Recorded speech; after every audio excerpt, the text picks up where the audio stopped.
Hello everyone, welcome back to study with Pooja 02। आज हम पढ़ने वाले हैं क्लास 6 सोशल साइंस का chapter number 4 time line and source of history part 2। पिछली वीडियो में हमने टाइम लाइन, हिस्टोरियंस और टाइम मैनेजमेंट और मेजरमेंट के बारे में सीखा था। आइए चलते हैं आगे। आज का हमारा टॉपिक है time line and source of history. इस वीडियो में हम चैप्टर के दूसरे भाग को विस्तार से समझेंगे।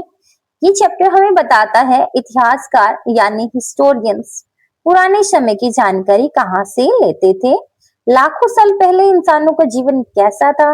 अगर आप इस चैप्टर को अच्छे से समझ लेते हैं तो एग्जाम के साथ साथ आपकी हिस्ट्री की बेसिक समझ भी मजबूत हो जाएगी। तो चलिए सबसे पहले देखते हैं क्या क्या सीखने वाले हैं।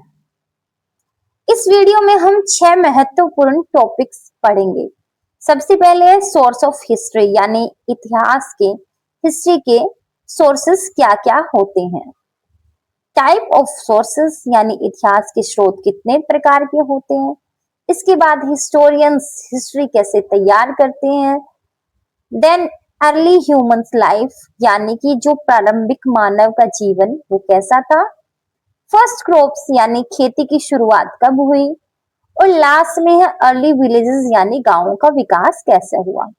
तो आइए अब पहला सवाल सोचते हैं। अपने घर के बारे में सोचते हैं। अगर आपको घर में कोई बहुत पुराना सिक्का मिले या पुरानी किताब, पुराने कपड़े, बर्तन या पुरानी इमारत आपको दिखाई दे तो इन चीजों से हमें पुराने समय के बारे में जानकारी मिल सकती है। तो हर पुरानी वस्तु को समय की एक कहानी अपने अंदर छिपा कर रखती है। जैसे पुराने सिक्कों को हम उस समय के राजा, शासन और व्यापार के बारे में पता चलता है। पुरानी किताबों से, बुक्स से हमें उस समय की लैंग्वेज, उस समय जो सोसाइटी थी और जो एजुकेशन थी उनकी भी जानकारी मिलती है। पुरानी जो इमारतें हैं उस समय की कला, वास्तुकला और लोगों के जीवन के बारे में, उनकी लाइफ के बारे में बताती है। यानी कोई भी पुरानी चीज, कोई भी वस्तु हमें अपने पास्ट को समझने में हेल्प करती है। इन चीजों को हम हिस्ट्री में सोर्स ऑफ हिस्ट्री कहते हैं। अब जानते हैं कि सोर्स ऑफ हिस्ट्री का अर्थ, उसका मीनिंग क्या है। फर्स्ट हम समझते हैं सोर्स ऑफ हिस्ट्री क्या होती है। हिस्ट्री का सोर्स यानी कोई भी चीज, वस्तु, लिखित जानकारी या फिर कोई मौखिक जानकारी या किसी चीज की संरचना जो हमें पास्ट के बारे में बताती है।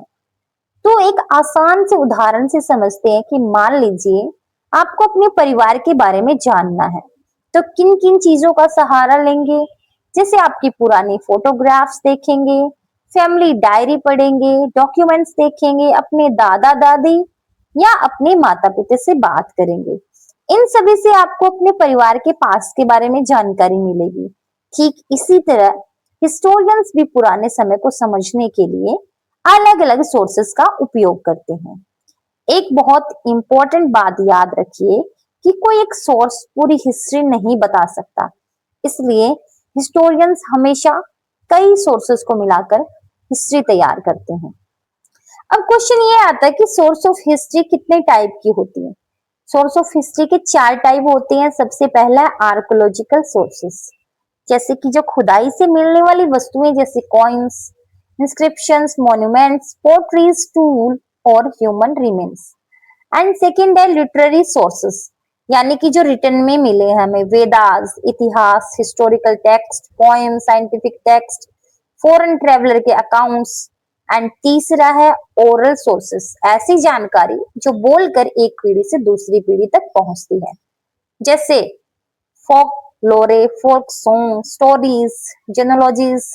एंड फोर्थ लास्ट है आर्टिस्टिक सोर्सेस, जिनमें पेंटिंग्स, स्कल्पचर्स, पैनल्स आदि इसमें इंक्लूड होते हैं। इन सभी सोर्सेस को मिलाकर हिस्टोरियन पास्ट को समझते हैं और हिस्ट्री को रेडी करते हैं। अब है हिस्ट्री का सबसे इंपॉर्टेंट सोर्सेस यानी कि आर्कोलॉजिकल सोर्सेस। सबसे पहले समझते हैं कि आर्कोलॉजी होती क्या है। आर्कोलॉजी वह शाखा जिसमें पुराने समय की वस्तुएं, इमारतें और अवशेषों का अध्ययन किया जाता है, उनकी स्टडी की जाती है। जो लोग ये काम करते हैं जैसे आर्कोलॉजिस्ट, इनको कहते हैं। ये लोग अलग अलग जगहों पर एक्सकेवेशन यानी खुदाई करते हैं, वहां से मिली हुई जो वस्तुएं हैं उनकी स्टडी करते हैं। अब देखते हैं कि आर्कियोलॉजिकल सोर्सेस में क्या क्या इंक्लूड होता है।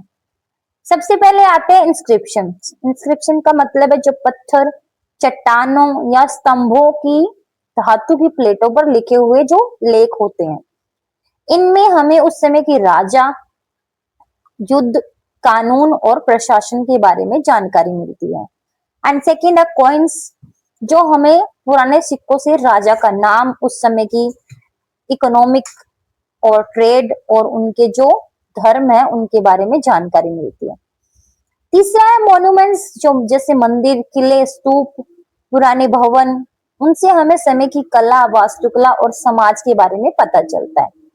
चौथा है एक्सकेवेशंस यानी खुदाई। खुदाई के दौरान कई इंपॉर्टेंट वस्तुएं मिलती हैं, जैसे कि मिट्टी के बर्तन, औजार, हड्डियां, पुराने घरों के अवशेष। इसके बाद आते हैं टूल्स और वेपन्स। इससे पता चलता है कि लोग कैसे शिकार करते थे, अपना जीवन कैसे बिताते थे। एंड देन आता है पोट्री, जैसे कि मिट्टी के बर्तन। उनको देखकर जो आर्कियोलॉजिस्ट है वो समझते हैं कि लोग कैसे खाना बनाते थे, पानी कैसे रखते थे, उनका जो डेली का लाइफस्टाइल था वो कैसा था। एंड लास्ट में आते हैं ह्यूमंस एंड एनिमल रिमेन्स।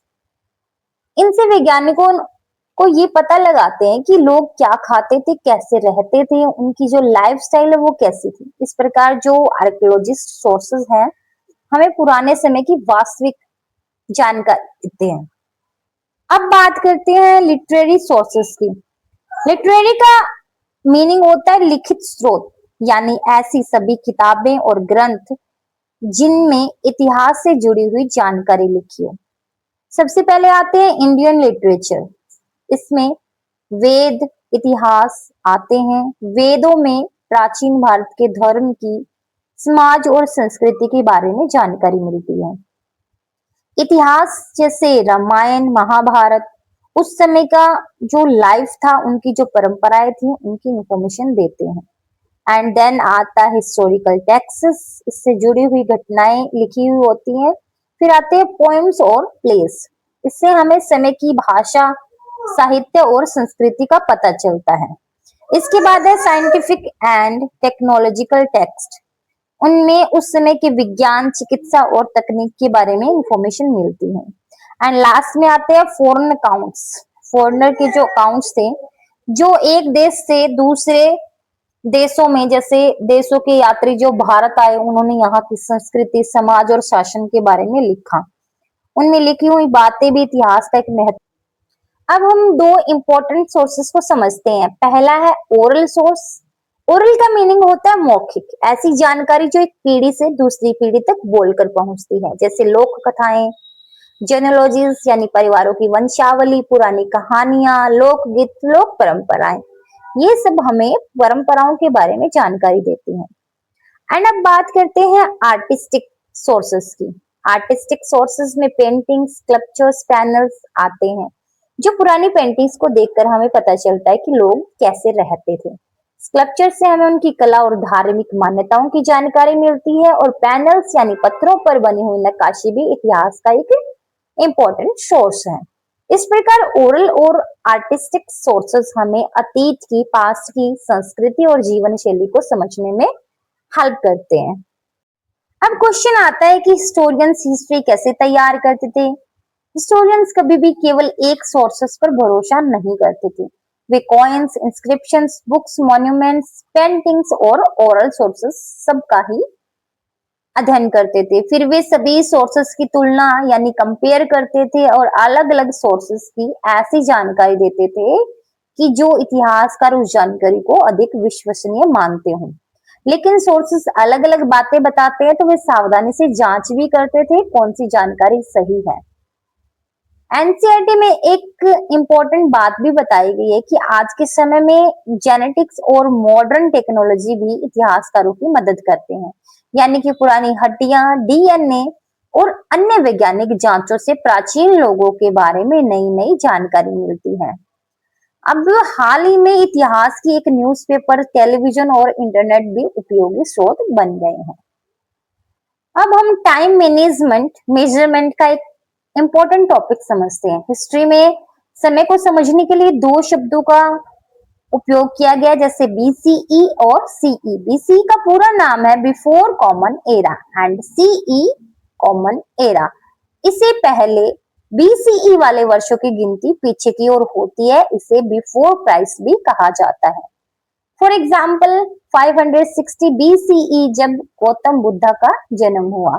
अब बात करते हैं सीई की। सीई की फुल फॉर्म है कॉमन एरा। इसे पहले एडी यानी एनो डोमिनी कहा जाता था।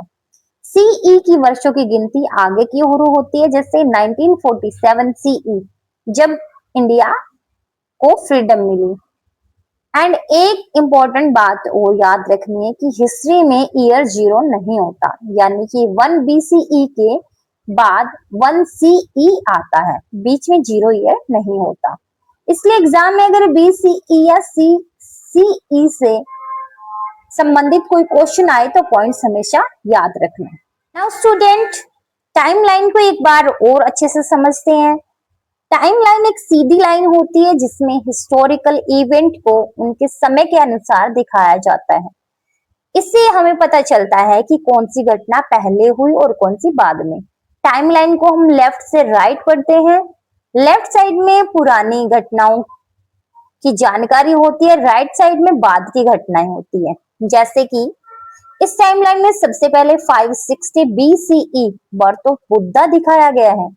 उसके बाद 1 सीई यानी कि कॉमन एरा शुरू हुआ है। तो फिर 1947 सीई इंडिया की इंडिपेंडेंस दिखाई गई है और उसके बाद प्रेजेंट टाइम आता है। इसलिए टाइमलाइन हमें हिस्ट्री को सीक्वेंस में समझते हुए मदद करती है। And remember, timeline event in chronological order. Question for students. Now you can tell me timeline हमें किस चीज को समझने में मदद करती है? आप मुझे कमेंट बॉक्स में बताएंगे। अब हम चैप्टर के टॉपिक पर आते हैं, new the beginning of human history. क्या आप जानते हैं कि मॉडर्न ह्यूमंस को क्या कहा जाता था? उन्हें होमोसेपियंस कहा जाता है। एनसीईआरटी के अकॉर्डिंग होमोसेपियंस लगभग 3 लाख ईयर एगो पृथ्वी पर आए थे। शुरू में लोग किसी एक जगह नहीं रहते थे, वे खाने की तलाश में एक जगह से दूसरी जगह पे घूमते रहते थे। इसलिए उन्हें हंटर्स और गैदरर्स भी कहा जाता है। हंटर्स का मतलब जो जानवरों का शिकार करते थे, गैदरर्स का मतलब होता है जो फल, बीज, जड़ और पौधे इकट्ठे करते थे। ये लोग अकेले नहीं रहते थे, ये छोटे छोटे ग्रुप्स बनाकर रहते थे। ग्रुप में रहने से शिकार करना और अपनी सुरक्षा करना, एक दूसरे की मदद करना इजी होता था। अब देखते हैं अर्ली ह्यूमंस का जीवन कैसा था। स्टार्टिंग में लोग पक्के घरों में नहीं रहते थे, वे रॉक शेल्टर और केव्स में रहते थे। धीरे धीरे उन्होंने फायर का यूज करना सीखा। फायर से उन्हें रोशनी मिलती थी और ठंड से बचाव भी होता था। जंगली जानवरों से सुरक्षा मिलती थी और सबसे इम्पोर्टेंट है कि वे अपना खाना पका सकते थे। इसके बाद उन्होंने स्टोन टूल्स बनाना स्टार्ट किया, जैसे हैंड एक्सेस, स्क्रैपर, स्पीयर जैसे टूल की मदद से वो शिकार करते थे और लकड़ी काटते थे। अर्ली ह्यूमंस ने केव्स की दीवारों पर रॉक पेंटिंग भी बनाई। इन पेंटिंग्स में हंटिंग एनिमल्स और डेली लाइफ को दिखाया गया और वो ऑर्नामेंट्स भी पहनते थे, जैसे shells, stones, animal teeth, jewellery भी बनाते थे। धीरे धीरे उन्होंने एक दूसरे से बात करना, उनकी लैंग्वेज को सीखना स्टार्ट किया और उनका विकास हुआ। सो स्टूडेंट्स, अब हम बहुत बड़ा बदलाव देखेंगे। एक समय ऐसा आया कि अर्थ पर क्लाइमेट चेंज हुआ। धीरे धीरे जो आइस एज थी वो खत्म होने लगी, मौसम पहले से ज्यादा गर्म होने लगा और नदियों के किनारे जो उपजाऊ जमीन बनी थी, लोगों ने वहां पे फार्मिंग करना स्टार्ट कर दिया। ये मानव इतिहास का बहुत बड़ा बदलाव था। लोगों ने वीट और बरली जैसे क्रॉप्स उगाना स्टार्ट कर दिया। साथ ही एनिमल्स को भी पालना स्टार्ट किया। इस प्रोसेसिंग को डोमेस्टिकेशन यानी कि एनिमल्स कहते हैं, जैसे गोट्स, शिप्स और कैटल भी लोगों ने पालना स्टार्ट किया। धीरे धीरे लोग रिवर के पास सेटलमेंट बनाकर रहने लगे। इसी तरह विलेज का जो है स्टार्ट हो गई विलेज बनना शुरू। अब हम देखते हैं ग्रोथ ऑफ विलेजेस, कैसे डेवलप हुआ विलेज का। जब फार्मिंग सक्सेसफुल हुई तो लोग एक जगह परमानेंटली रहने लगे और जो फैमिलीज थी वो मिलकर एक कम्युनिटी बनाती थी। हर कम्युनिटी का एक लीडर होता था और छोटी छोटी जो बस्तियां होती थी उन्हें हैमलेट्स कहा जाता था। समय के साथ ये हैमलेट्स बड़े होकर विलेज बन गए और लोग सुंदर पोट्री बनाने लगे। मेटल का काम स्टार्ट कर दिया, मेटल टूल्स बनाए गए, लोग एक दूसरे के साथ सामान का ट्रेड्स भी करते थे। जैसे जैसे ट्रेड्स बढ़ा वैसे वैसे विलेज भी बड़े होते गए और आगे चलकर विलेज टाउन और सिटी में भी बदल गए। और ये था ऑर्गेनाइज सोसाइटी का डेवलपमेंट स्टार्ट। ना स्टूडेंट्स, अब पूरे लेसन को हम एक बार जल्दी से रिवीजन कर लेते हैं। आज हमने बहुत सी इंपॉर्टेंट बातें सीखी। सबसे पहले ह्यूमंस, हमने क्या सीखा कि सोर्सेज ऑफ हिस्ट्री क्या होती है, हिस्ट्री के सोर्स हमें पास्ट के बारे में कैसे जानकारी देते हैं। उसके बाद हमने पढ़ा कि हिस्ट्री के 4 मेन टाइप्स या सोर्सेस कौन से होते हैं। फिर हमने देखा कि हिस्टोरियंस कैसे अलग अलग सोर्सेस को कंपेयर करते हैं और हिस्ट्री को रिकंस्ट्रक्ट करते हैं। उसके बाद बीसीई सीई के बारे में पढ़ा, जो कि हमें हिस्ट्री में ये बातें बताई गई कि हिस्ट्री में 0 ईयर नहीं होता। हमने टाइमलाइन को भी समझा और देखा कि हिस्टोरिकल इवेंट्स को क्रोनोलॉजिकल ऑर्डर में कैसे दिखाया जाता है। इसके बाद हमने बिगिनिंग्स ऑफ ह्यूमन हिस्ट्री पढ़ा। हमने जाना कि होमोसेपियंस होते हैं और हमने हंटर्स और गैदर्स के बारे में भी पढ़ा। अर्ली ह्यूमंस लाइफ के बारे में पढ़ा और हमने rock shelter, fire, stone tools और जो लोगों की लैंग्वेज है उसके बारे में भी जाना। उसके बाद ह्यूमंस के बारे में क्लाइमेट चेंज के बारे में पढ़ा, फार्मिंग कैसे शुरू हुई, एनिमल्स को डोमेस्टिकेट कैसे किया गया, रिवर्स के किनारे कैसे सेटल होने लगे और आखिर में हमने देखा कि कैसे हैमलेट से विलेज और विलेज से टाउन का डेवलपमेंट हुआ। नाउ स्टूडेंट, अब आपके लिए होमवर्क है। सबसे पहले एनसीईआरटी के पेजेस 66 से 73 को एक बार ध्यान से पढ़ना है। अपनी नोटबुक में इंपॉर्टेंट कीवर्ड्स को लिखना है, याद करना है, जैसे source of history, archaeological history, literary source, oral source, artistic sources, historian, BCE, CE, timeline, homo sapiens and other, सारे के सारे आपको लर्न करने हैं। एक छोटा सा एक्टिविटी दे रही हूँ। अपने घर में कोई पुरानी वस्तु जैसे कि old coins, old photographs, old book या पुरानी चीजें, उनको ढूंढिए और सोचिए कि उसमें फ्यूचर में लोगों को आपकी फैमिली के बारे में क्या जानकारी मिल सकती है। ये एक्टिविटी आपको हिस्ट्री की रियल लाइफ से कनेक्ट करने में मदद करेगी। तो बच्चों, आज के लिए बस इतना ही। मुझे उम्मीद है कि आपको क्लास 6 की SST chapter 4 timeline and sources of history का पार्ट 2 बहुत अच्छे से समझ आ गया होगा। अगर आपको ये वीडियो हेल्पफुल लगी हो तो लाइक जरूर कीजिए, अपने क्लासमेट्स फ्रेंड्स के साथ शेयर कीजिए ताकि उन्हें भी पढ़ाई में मदद हो सके। एंड अगर आप अभी तक स्टडी विद पूजा 02 चैनल को सब्सक्राइब नहीं किया तो सब्सक्राइब करके बेल आइकन को भी प्रेस कर दीजिए ताकि मेरे आने वाली एजुकेशनल वीडियोस की नोटिफिकेशन आप तक सबसे पहले पहुंच सके। Thank you so much for watching. Keep learning, keep growing. Bye bye.